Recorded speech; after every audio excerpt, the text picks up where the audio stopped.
अस्सलाम वालेकुम जी। वालेकुम सलाम। अल्लाह भाई, क्या हाल चाल? अल्हम्दुलिल्लाह जी, ठीक-ठाक। आज 31 दिसंबर है जी। जी, साल का आखिरी दिन है। 2025 गुज़र गया। 2025 गुजर गया है, जी, पता भी नहीं चला। हाँ जी, तो कल नए साल का आगाज है। हाँ जी, अल्हम्दुलिल्लाह। हाँ जी, अल्लाह पाक सबको देखना नसीब फरमाए। आमीन। 2026 में आपका क्योंकि काफ़ी है ताल्लुक काफ़ी सालों से लाइफस्टाइल के हवाले से, हाँ जी, 2026 में क्या मशवरा देना चाहेंगे आप फार्मर को या उस बंदे को जो एक नया काम करना शुरू चाह रहा है, नया काम करना शुरू चाह रहा है ना, उसको ठीक आप है। उस किस फील्ड में जाना चाहिए? फैटनिंग अगर करनी है तो किस तरह के जानवर खरीदने चाहिए? हुँ, अगर डेयरी का जो कि आप कर रहे हैं माशाल्लाह, तो फिर किस तरह के जानवर लेने चाहिए? फ़ायदेमंद ज़्यादा डेयरी है या कुर्बानी वाले हैं या स्लॉटर वाले हैं? आपका क्या तजुर्बा है? इसमें एक और चीज़ मैं ऐड करूँगा कि इसके साथ फिर जो लोग शुरू करते हैं, वो एग्रीकल्चर में भी जाते हैं। तो एग्रीकल्चर में भी किसी भी चीज़ का रेट नहीं लग रहा, क्या होता है? तो उसमें भी फिर हमें देखना चाहिए कि फार्मर को क्या करना चाहिए, किधर जाना चाहिए। सही तो है। मैं इस हवाले से बताता हूँ आपको कि मैं तकरीबन इससे अटैच हूँ इस काम से 2011-12 से। हर चीज़ को बहुत अच्छे से ऑब्ज़र्व कर रहा हूँ और अ, जो कि आम तो मेरे में और बाकी फार्मर्स में जो फ़र्क है वो मैं ये समझता हूँ कि जदीद नॉलेज से जदीद टेक्नोलॉजी से आम फार्मर का 99% फार्मर्स का उनका कोई लिंक नहीं होता है। लेकिन अल्हम्दुलिल्लाह मेरे वालिदैन ने मुझे तालीम दिलवाई। मैंने बीएस किया यूनिवर्सिटी से अच्छा जी। जिस यूनिवर्सिटी फैसलाबाद से, और उसके बाद मैं इस काम में आया, तो इसलिए मैं ये समझता हूँ कि मैं चीज़ों को जिस तरह से देख सकता हूँ। आम जो बंदा जो गाँव में ही रहा और जद्दी-पुश्ती जो जिसका काम था और वो काम कंटिन्यू उसने किया, वो उन चीज़ों को उस तरह से नहीं देख सकता। तो मैं इसमें अपना पॉइंट ये रखूँगा कि मेरा ये ख़्याल है कि जिस बंदे के पास तो अच्छी खासी इन्वेस्टमेंट है, अच्छी खासी इन्वेस्टमेंट से मेरी मुराद ये है कि करोड़ों में 3-4 करोड़ जिसने ज़ीरो से स्टार्ट करना है, उसके पास जगह नहीं है, उसके पास बिल्डिंग नहीं है, तो उसका तो मैं एक दिन इस एस्टिमेट लगा रहा था, मेरे एक दोस्त ने बाहर से राब्ता किया दुबई से, बाहर के लोग जो है ना आउट ऑफ कंट्री लोग, वो इस काम में बहुत इंटरेस्ट लेते हैं। तो 7.5 करोड़ का मैंने एस्टिमेट उनको बना के दिया कि 7.5 करोड़ आपका लगेगा। 7.5 करोड़ में आपकी जगह भी आएगी, बिल्डिंग भी आएगी, उसमें ट्रैक्टर, ट्राली, टीएमआर आएगी और उसमें आपके जानवर आएँगे इम्पोर्टेड प्योर। तो ये सारा कुछ मिला के उसका 7.5 करोड़ का मैंने उसको एस्टिमेट बना के दिया। अच्छा, जिसके पास तो इतने पैसे हैं या उसमें से जगह के पैसे निकाल दें, किसी के पास अच्छी बिल्डिंग बनी हुई है तो उसके पैसे निकाल दें आप। तो जिसके पास तो इतने पैसे हैं उसको डेयरी में आना चाहिए। ये काफ़ी ज़्यादा रकम बता रहे हैं आप। ज़्यादा रकम देखें, अब ये काम जो है ना, गाय का काम जो है, गाय का फार्म, ये कम पैसों का रह नहीं गया। अगर हमने कम कम पैसों से किया है और हमने उसके नुकसानात को झेला है। तो इसलिए मैं मशवरा दे रहा हूँ, मैंने नुकसान करके ये चीज़ें मेरा सीखी ख्याल है आप गाय की केयर ज़्यादा करते हैं, चाय पी के ना महसूस हो रहा है कि वाक़ई दूध है। हैं। नहीं, हाँ, आप किसी भी अच्छे फार्म से चाय पिएँगे या दूध पिएँगे तो वो ऐसा ही दूध आपको मिलेगा। लेकिन इस लेवल तक पहुँचने के लिए एक एक उसकी कीमत अदा करनी पड़ती है। टाइम देना पड़ता है और पैसे देने पड़ते हैं। उस काम में सही। पैसे लगाने पड़ते हैं। अच्छा। चलें, ये तो हो गया डेयरी के हवाले से आपने जी, बताया। तो थोड़ा-सा ये बता दें कि आप इनको फिर अगला तरफ आते हैं, फैटनिंग की तरफ। आप जी, क्या जी। डालते हैं इनको? मैं आ रहा हूँ सैलेज? देखें, उस चीज़ को हम कंक्लूड करेंगे पहले कि अगर तो इतने पैसे, इतनी इन्वेस्टमेंट किसी के पास नहीं है।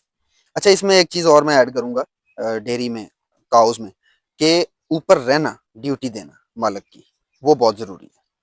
आगे चलें, किसी के पास इतने पैसे नहीं हैं, कम पैसों से शुरू करना चाहता है, जिस तरह कि मैंने पहले भी एक वीडियो डाली थी सोशल मीडिया पे कि 1 लाख से अपना शुरू करें, शेड बनाएँ, भेड़ों का है या बकरियों का है, तो अपना काम शुरू करें। तो मेरा ये ख़्याल है कि 10-15 लाख के अंदर-अंदर, 8-10 लाख, 15 लाख, 12 लाख के अंदर-अंदर बकरियों का, भेड़ों का काम शुरू हो सकता है। ठीक है? छोटे स्केल से शुरू होगा। आप उसको ऑल इन ऑल उस पे डिपेंड नहीं कर रहे होंगे। अगर तो आपने वो भी प्रॉपर शुरू करना है और आपको पहले साल में ही 6 माह बाद ही, साल बाद ही आपको इनकम चाहिए, तो वो भी ज़ाहिर-सी बात है 80 लाख करोड़ से आपको शुरू करना पड़ेगा। तो फिर आपकी भेड़ बकरियों का। हाँ जी, क्यों आपको हम इस टाइम बात ये नहीं कर रहे कि 20,000 30,000 मंथली आमदन की, हम इस टाइम 1 लाख 1.5 लाख 2 लाख मंथली आमदन से ऊपर की बात कर रहे हैं, ठीक है, और उसी के बारे में ही सोचना चाहिए। तो वो शुरू हो सकता है हमारा मिनिमम मिनिमम 8-10 लाख से, बकरियों का भेड़ों का बहुत अच्छा काम शुरू हो सकता है। अच्छा, ये देखें हर शख्स का सिनेरियो मुख्तलिफ होता है, उसके हालात मुख्तलिफ होते हैं, तो मैं उस हिसाब से आपको बता रहा हूँ। अच्छा, उसके साथ अगर किसी ने एग्रीकल्चर का शुरू करना है, साथ में बाप दादा की ज़मीन पड़ी है या ज़मीन परचेज की है या ठेके पे दी है, तो उसमें किसी चीज़ का रेट नहीं लग रहा, सब्जियों का किसी का रेट नहीं लग रहा। सब्जी तो एक ऐसी चीज़ है जो बहुत ज़्यादा एक्सपीरियंस के बाद फार्मर्स उसकी तरफ आते हैं। तो कमाद है हमारा, मकई है, आलू बिल्कुल रुल रहे हैं, तो उसमें देखें हमें ये देखना पड़ेगा कि हमारा फार्मर, कितने परसेंट फार्मर ऐसे हैं जिन्होंने अपने रकबे की वटों पे कोई ऐसे दरख्त लगाए हुए हैं जो उनको उनको 5 साल 10 साल बाद उनको कोई रिटर्न अच्छा दे सकते हैं। हम्म। कितने परसेंट ऐसे लोग हैं? कितने परसेंट ऐसे लोग हैं जो इन रवायती फसलों के अलावा कुछ सर्च करते हैं कि यार मैं फलां चीज लगा के देख लूं, फलां चीज। अब एलोवेरा है, ठीक अक्सर है, लोग तो सर्च ही नहीं करते ना, वही सर्च नहीं रवायतें करते, ठीक फसलें, है, हमें गंदम, हमें गंदम बीज लेते हैं, हाँ जी, बाद में कह देते हैं जी ये तो हमें 2500 रुपए घर पड़ी है और गवर्नमेंट जो है वो 2000 रुपए खरीद रही है, जी।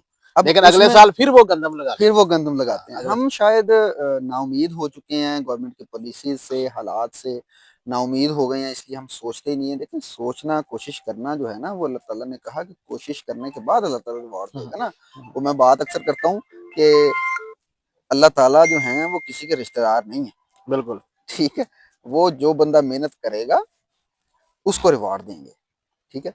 तो एग्रीकल्चर में मैं ये कहूँगा कि कुछ ऐसे दरख्त लगाएं जो 2 साल 4 साल 6 साल बाद आपको कुछ अच्छा मुनाफा दे के जाएं, ठीक है। उसके बाद कोई रवायती फसलों को छोड़ के एक एलोवेरा मैं आपको बता रहा हूँ, उसकी तरफ आए, उसके उसको सर्च करें। हम मैं भी सर्च कर रहा हूँ, मैं लगाऊंगा भी और दोस्तों को बताऊंगा भी कि इस तरह से लगता है और यहाँ से मिलता है और यहाँ पे सेल होता है। मैं हम्म इंशाल्लाह ज़रूर उस पर करूँगा। और भी बहुत सी इस तरह की चीज़ें हैं, सर्च करेंगे बहुत सारी चीज़ें इस तरह की निकलेंगी, हम्म। ठीक है। तो उस तरफ आना चाहिए हमें। फिर दूसरी एक बड़ी जो लाइफ स्टॉक में एक फील्ड है फैटनिंग की, हाँ जी, ठीक है, उसकी तरफ आना चाहिए, उसकी बिल्कुल आना तरफ चाहिए। हमने देखा कि पिछले 6 से 7 साल में, जो पिछले हम देखें तो डेयरी की बजाय फैटनिंग का कारोबार जो है वो बहुत ज्यादा बड़ा है पाकिस्तान में जी डेयरी की निस्बत। जी जी। डेयरी की निस्बत इसलिए बढ़ा है कि दूध की कीमत बढ़ नहीं रही। अभी पिछले दिनों एक खबर चल रही थी, एक बंदा 50,000 लीटर रोजाना का 2 नंबर दूध, केमिकल्स से तैयार हुआ दूध, वो लाहौर में सेल कर जी रहा है। जी बिल्कुल ऐसे, तो वो और पचास बड़ी देर से हजार सेल कर रहा अब बड़े 50 बड़े फार्मर्स का वो साफ कर गया, है। ठीक है, उनका रास्ता काट गया काम वो, तमाम कर गया काम वो। तमाम कर गया उसका, ठीक है। जिस बंदे ने इतनी इन्वेस्टमेंट की, गाय रखी, उनकी सुबह शाम केयर की, इन्वेस्टमेंट करके लेके आया, बिल्डिंग है, जगह है, चारा है, रोज की उसकी मसरूफियत है, वो मर खप के 1,000 लीटर वो सेल कर रहा है। वो हम्म। बंदा एक बिल्डिंग में बैठा, 5 मरले की बिल्डिंग है, उसमें बैठा 50,000 लीटर दूध सेल करी जा रहा अच्छा, वैसे ये भी सोचने वाली बात है कि वो उस बंदे ने ये कदम क्यों उठाया। उस बंदे ने है। देखें 2 नंबर काम तो आपके पास, हाँ, ये आपका बहुत अच्छा पॉइंट है। देखें, दूध की जरूरत है, दूध की नीड पूरी नहीं हो रही। हम्म कैसा हमारा मुल्क है माशाल्लाह, हमारे हुक्मरान कैसे हैं, उनकी पॉलिसीज कैसे हैं कि दूध एक ऐसी चीज है जिसकी कमी पूरी भी नहीं हो रही। और जो बंदा फैक्ट्री लगा के बैठा है दूध पैदा करने वाली, 2 नंबर। जो बंदा फार्मर, जो बंदा अच्छा, फार्मर फार्मर। है, जो बंदा फार्मर है वो घाटे में जा रहा दूध की कमी भी नहीं पूरी हो रही और फार्मर भी है, और घाटे में। दूध पैदा करने वाला बंदा घाटे में, हाँ। ठीक है। तो हमें इस बारे में सोचना चाहिए, हुकूमत को इस बारे में सोचना चाहिए कि हम लोग क्या कर रहे हैं, हम लोग अपने फार्मर को क्या दे रहे हैं, सही है। ठीक है।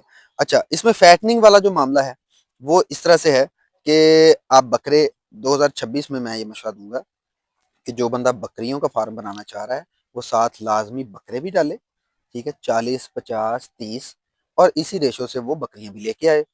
उससे क्या होगा कि बकरियां उसकी मुनाफा देंगी साल 1.5 साल बाद, ठीक है, बच्चे देंगी। बच्चे देंगी, वो बड़े होंगे, उसको सेल करेगा।